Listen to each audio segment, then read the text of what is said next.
ভারত পাকিস্তানের মধ্যকার উত্তেজনার কেন্দ্রবিন্দু কাশ্মীর। ভৌগোলিক অবস্থান থেকে গুরুত্বপূর্ণ নৈসর্গিক অঞ্চলটিকে নিজেদের মানচিত্রে যুক্ত করতে নানা পথ অবলম্বন করে আসছে দুদেশ। সম্প্রতি পাকিস্তানের কার্যকলাপের একটি গোয়েন্দা নথি সামনে এনেছে মার্কিন গোয়েন্দা সংস্থা সিআইএ, যেখানে বলা হয় ১৯৯৩ সাল থেকেই সামরিক শাসনের জন্য রাজনৈতিকভাবে পিছিয়ে থাকায় অর্থনৈতিক দুরবস্থা পিছু ছাড়ছিল না পাকিস্তানের। দুর্বল ছিল কূটনৈতিক ব্যবস্থাও। এতে সরাসরি দ্বন্দ্বে না জড়িয়ে বিভিন্ন গোষ্ঠীকে অর্থায়ন দিয়ে কাশ্মীরে বিশৃঙ্খলা তৈরি করে আসছে ইসলামাবাদ।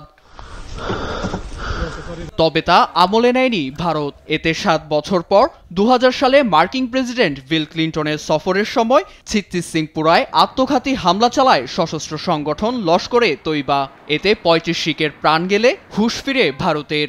এবারও মার্কিন vice president JD Vance Bharat সফর থাকাকালীন পেহেলগামে চলে হামলা, যার পেছনে লস্করে তৈবার প্রক্সি গ্রুপের হাত রয়েছে বলে দাবি নয়াদিল্লির।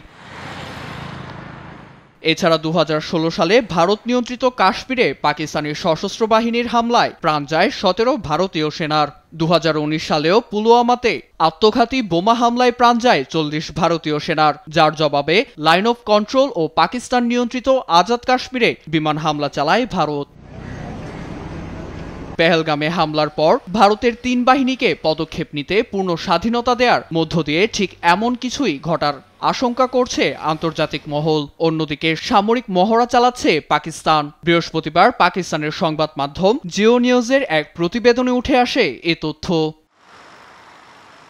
নীরব দাস, নিউজ ডেস্ক, দেশ টিভি।